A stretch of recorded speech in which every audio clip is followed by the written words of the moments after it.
So hello everyone, welcome to dear Anu channel. और आज हम हिस्ट्री से स्टार्ट कर रहे हैं। हमारा सबसे पहला टॉपिक होने वाला है जैन धर्म। तो आप देखे होंगे कि प्राचीन भारत से जैन धर्म और बौद्ध धर्म से क्वेश्चन पूछे जाते हैं। तो हम आज जैन धर्म के बारे में बात करेंगे और हमारा नेक्स्ट क्लास में हम बात करेंगे बौद्ध धर्म के बारे में। सो जो भी चैनल पे न्यू है जल्दी से चैनल को सब्सक्राइब कर लीजिए। क्लास को स्टार्ट करते हैं। जैन धर्म के संस्थापक और प्रथम तीर्थंकर हमारे ऋषभदेव थे। और तेईसवें तीर्थंकर के बारे में बात करें तो ये पार्श्वनाथ हैं, जो कि अश्वसेन के पुत्र थे और इन्होंने भी 30 वर्ष की अवस्था में सन्यासी जीवन को स्वीकारा था। इनके द्वारा दिया गया शिक्षा हमारा क्या है? चोरी नहीं करना, हमेशा सत्य बोलना, हिंसा नहीं करना और संपत्ति नहीं रखना। बात करें हमारे अंतिम और 24वें तीर्थंकर के बारे में तो वो है महावीर स्वामी। खास तौर पे जैन धर्म में हम इनके बारे में ही पढ़ते हैं। ऐसा इसीलिए क्योंकि वर्तमान युग में जैन धर्म को पुनर्स्थापित करने वाले महावीर स्वामी ही हैं। इनके बचपन का नाम है वर्धमान और इनके फैमिली के बारे में भी बात कर लेते हैं, जिससे आपको याद नहीं करना है, बस नॉलेज के लिए मैं आपको बता रही हूँ। सो इनके पिता का नाम है सिद्धार्थ, जो कि ज्ञाति कुल के सरदार थे, और माता का नाम है त्रिशला, जो कि लिच्छवी राजा चेतक की बहन थी। वाइफ का नाम है यशोदा और पुत्री है अनुजा प्रियदर्शनी। अब हम बात करने वाले हैं कि किस अवस्था में इन्होंने सन्यासी जीवन को स्वीकारा था और कब जाके इन्हें ज्ञान की प्राप्ति हुई।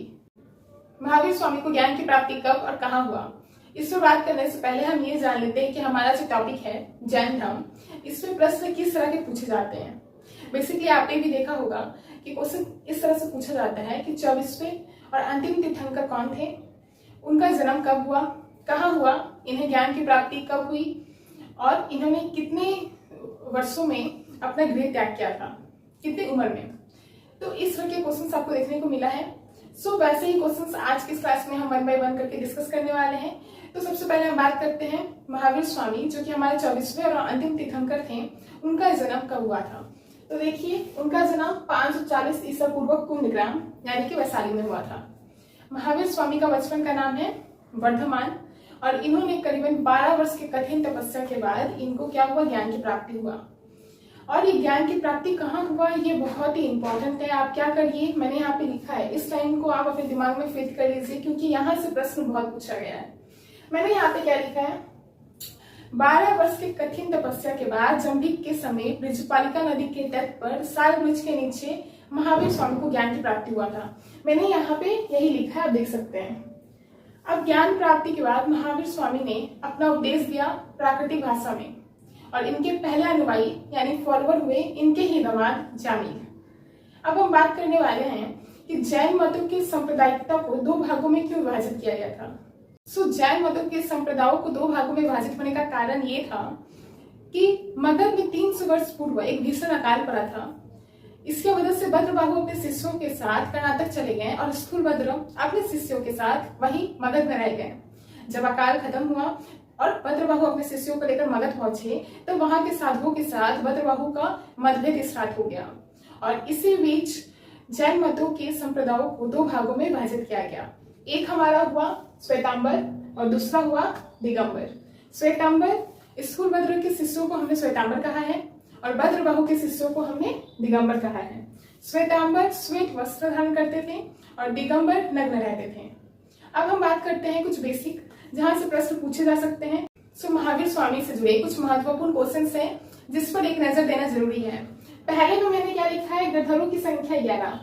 तो महावीर स्वामी ने अपने शिष्यों को 11 गधरों में विभाजित किया है, इसीलिए क्योंकि उनके द्वारा अर्जित जो ज्ञान का सार है वो हर जगह फैलाना चाहते हैं। इसीलिए उन्होंने अपने शिष्यों को 11 गणधरों में विभाजित किया है।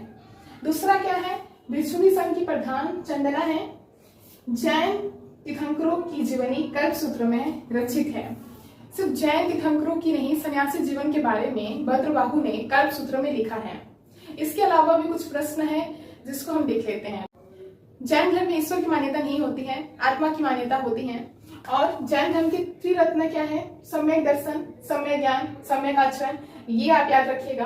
अब बात करते हैं महावीर स्वामी की मृत्यु कब हुई थी। तो 72 वर्ष की आयु में 468 ईसा पूर्व बिहार राज्य में हुआ था, पावापुरी यानी राजगीर में। तो आज का क्लास बस यहीं तक खत्म करते हैं। आई होप आपको पसंद आया हो जैन धर्म जो मैंने आज का क्लास में खत्म किया। अगर पसंद आया है तो चैनल को प्लीज सब्सक्राइब करिएगा, शेयर करिएगा और लाइक करिएगा।